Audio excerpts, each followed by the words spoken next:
Fox News has done what you would expect it to do in the follow-up to Donald Trump's decision to assassinate Iran's top military commander. They are defending him and they're doing so aggressively. However, there was one person on Fox that kind of surprised me, and that was Geraldo Rivera. Take a look. Now we have taken this huge military escalation. Now I fear the worst. You're going to see the US markets go crazy today. You're going to see the price of oil spiking today. This is a very, very big deal. And I don't know if you heard, but this isn't about his resume of blood and death. It is about what was next. We stopped the next attack. It was preemptive. That's what I think you're missing. According to the Secretary of State. And so we should allow the next attack? By what credible source can you predict what the next Iranian move would be? The Secretary of State and American intelligence provided that material. Yeah, they've been excellent.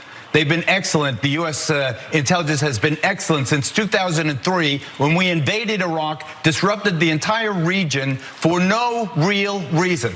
Don't for a minute start cheering this on. What you have done, what we have done, we have unleashed. I will cheer it on. We have, all right, well, you like Lindsey Graham, have never met a war you didn't like. That is not true, and don't even say that. If President Trump wanted de-escalation. We should just let him kill us for another 15 years. If President Trump wanted de-escalation and to bring our troops home, what this was a reaction to. What about the 700 Americans that are dead? Should they not be happy? You know, because of him? What about the tens of thousands of Iraqis who have died since 2003? You have to start seeing things. What the hell are we doing in Baghdad in the first place? So why are we there? Why aren't these forces blaming President Bush for the maniacal I am blaming President Bush. I am blaming President Bush in 2003 for those fake weapons of mass destruction that never existed and the con job that drove us into that war. Every once in a while, there is someone on Fox who has this like strange moment of clarity, and it's always a fascinating thing to watch, especially when they're debating someone like Brian Kilmeade, who just responds, "I will cheer it on, I will cheer it on." He's such a clown. So Geraldo Rivera is absolutely right. I mean, I love the fact that he cited the ridiculous, it was a lack of intelligence indicating that Saddam Hussein had weapons of mass destruction. The American people were lied to, and we engaged in a preemptive war. And something very similar is happening today. As we know, Mike Pompeo couldn't name anything specific when it came to Soleimani and how he allegedly served as an imminent threat to the United States. Where's the intelligence on that? Can we see it? No, we can't. Which means that he's lying, right? So it's just a repeat of what we went through in 2003. We're still in Iraq. And I love the fact that Geraldo is calling it how he sees it, because we need that in the media, especially on a platform like Fox News. Well, also the good thing that Geraldo did is that he questioned even the premise that we're fit to dictate the events in the Middle East. I mean, he was saying and he was even mentioning dead Iraqis, which you never hear in the US media, even amongst liberals. You never hear, well, what about the tens of thousands of Iraqis we killed, which is probably even more than that. But so yeah, I mean, it is like a glitch in the matrix a little bit when something on Fox goes like that, and you kind of have to agree with them. But at the same time, it made me feel a little bit heartened that this does feel like it's different from 2002, and because I remember that time really well, and it felt at the time that everyone was on board with the war. Like that everyone was cheering it on, enthusiastic. There was a vibrant anti-war movement, but outside of that sort of what at the time was a relatively fringe position, there was genuine enthusiasm to go into Iraq. I just don't see that now. I see that like even Kilmeade, who is like a brain dead automaton, can't even muster up he says the words, but I don't feel the same conviction. Yeah, I think you're right. Now I'm seeing similarities, and we'll go to examples of that in just a minute. But I think what makes this different is the country's in a different place, right? Yeah. Now, remember, the Bush administration tried to make it appear as though Iraq was somehow involved in 9/11 when it wasn't. Right. So that enthusiasm in 2002, I think, had a lot to do with the intentional misinformation about Iraq.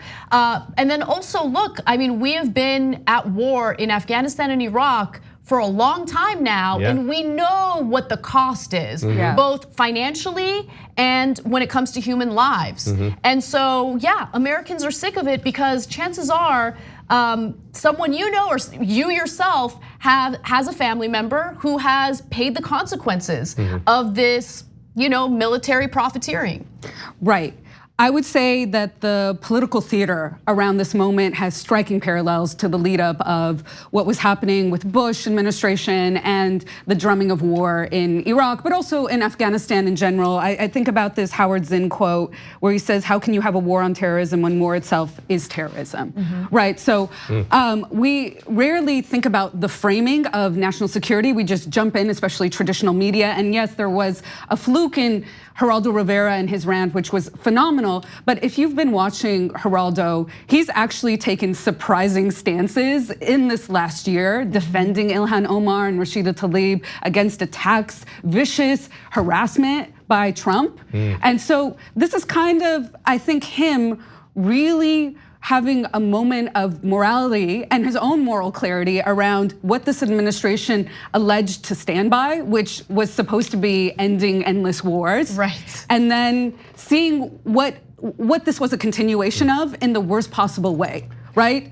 And that's what Bush's attack represented, or the Bush administration's involvement, continued occupation in Iraq, continued involvement in Afghanistan also represented. But I will also add that it's not just the lack of intelligence, it's fabricated intelligence. Totally. And also the rhetoric that we use to talk about it. Like when we talk about the preeminent strike and there's intelligence to suggest that they're never gonna release, that this is something that we had to do. Well, I would urge people to substitute preemptive with aggressive, because that's what the US has been doing, but again, under the veil of terrorism, and that's how we get away with it. Right, look, it's like walking into someone's home, right? And shooting them dead, and then saying like, I suspected that this person was gonna harm me in the future. It's stand your ground laws. It's absolutely stand your ground laws. On an this is the international culture level. this is the culture of America. And look, here's the thing, right? So I know that there are gonna be bad actors, dishonest people who are gonna watch our coverage and they're gonna try to make it seem as though we're defending someone like the top. The person who just got assassinated. Soleimani, that is Soleimani. That is not what's happening here. We acknowledge he's a bad person. But you also have to acknowledge that Mohammed bin Salman's a bad person. Saudi Arabia, bad actor, very much involved in 9/11. But we work with bad people all the time, right? So don't buy into this narrative about like, oh, this is about national security, this is about keeping people safe, especially when they can't provide the fabricated intelligence that they keep citing. This is the other thing that I just want to add really quickly, because this proves that the US is just aligning with its own interests, not aligning with good or bad people. But the US had listed the IRGC as a terrorist organization back in April. So you know that something was in the works. At the same time, a couple of years ago, what did they do? MEK, which is, some people would say, a guerrilla terrorist organization, they delisted them off of the terrorist list because people like Giuliani and Bolton were getting money from this group. And so they had hedged their bets on MEK taking over and usurping the current Islamic revolutionary movement. So like these guys are just looking out for themselves. And that's the big issue. And Soleimani, I do want to add this too, is definitely not a good guy either. And there are people in the region that are rejoicing in this moment because they've seen the bloodshed that his tactical strategic involvement in Syria, in Lebanon, putting down protests. He was just coming back from Beirut to Baghdad, actually making sure that the protests were not gonna upset or destabilize Hezbollah.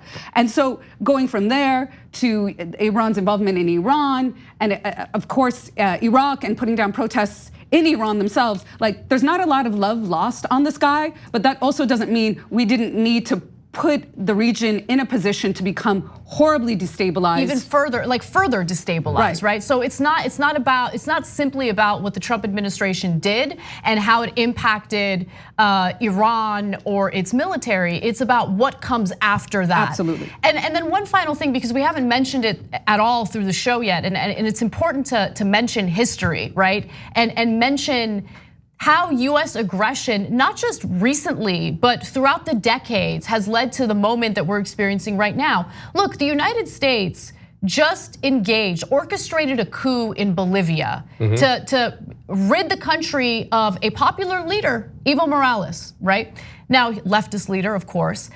The US has a history of doing coup d'etats everywhere, including Iran. In 1953, the United States decided, we're gonna do a coup, we're gonna get rid of a democratically elected prime minister, Mohammad Mossadegh, and those actions lead to consequences. So when people ask, why is it that these Middle Eastern countries hate us so much? They don't hate us because they're jealous of us, okay?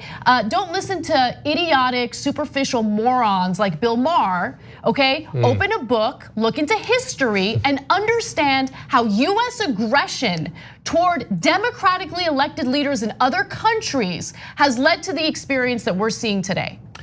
Yeah, period. And it's the other thing that I would add is that just 2 weeks ago, the Washington Post published something called the Afghanistan Papers, which showed that basically everything that the government has told us about the war in Afghanistan since 2001, from the very beginning, Bush administration, Obama administration, and the Trump administration has been a lie. Basically, everything has been a lie. So whatever narrative the Pentagon or the State Department pushes now on this intervention, whether there was some sort of imminent strike coming on behalf of the Islamic Revolutionary Guard, it's all lies. It's like you can't trust any of it, and that's what drives me crazy about the way the media reports it, not just Fox News, but like the New York Times. They'll just parrot whatever the State Department or the Pentagon says uncritically, when they themselves just uncovered that everything about the Afghanistan war was a lie. Basically everything. Right. They'll just repeat the same mistakes over and over again in regurgitating State Department talking points. Right. Yeah, and as you were saying, there's a formal public narrative that is being discussed in traditional media, and then there's informal policy that's happening on the ground through our military, through our intelligence, through the Pentagon. An example of that is our involvement between 1980 and 1988 in the Iran-Iraq war that happened. We formally were supplying Iraq, but informally through the Contras, selling weapons to Iran. So we are just really in the game, as you were saying, of destabilizing the region for our own economic benefit, which usually means expanding military involvement, which means private contractors winning out, or holdover nuclear weapons that Saddam had stockpiles of that we accused him of having from us in the 1980s. So I love that you were urging people to take a look at the history of our involvement in the region, because it's not only just been 1953, it's not only just throughout the decades. It's throughout the decades. And then also, this is something else we talked about earlier, Nando and I, was that when we say no war with Iran, we should take a step back, because we have had economic sanctions on Iran, and that is a form of warfare. Yes. And who suffers? It's always the people. And I love the fact in the earlier hour you were talking about, and Geraldo Rivera too, that the people on the ground are an afterthought to us in the US. And we think about, it's gonna be World War III, just because we think that American troops are gonna come back in body bags. That's our only conception of what it means for us to be violently involved. And I think we just have to not only learn about our history, but expand our understanding and our compassion for what our country has done to other people, and again, why they hate us for that. Right, look, there's a reason why our public schools don't teach us about the US orchestrated coups abroad, right? No, yeah. It's because our government wants to keep its people stupid, so we get scared every single time they fearmonger about the boogeyman, abroad, and we, essentially allow them to carry out the type of aggression that we're seeing today. We need to be smarter than that, and we need to avoid repeating the same mistakes. And it's devastating that we keep making the same mistake over and over again. Thanks for watching the Young Turks, really appreciate it. Another way to show support is through YouTube memberships. You'll get to interact with us more. There's live chat emojis, badges. You've got emojis of me, Anna, John, JR. So those are super fun. But you also get playback of our exclusive member-only shows and specials right after they air. So all of that, all you gotta do is click that join button right underneath the video. Thank you.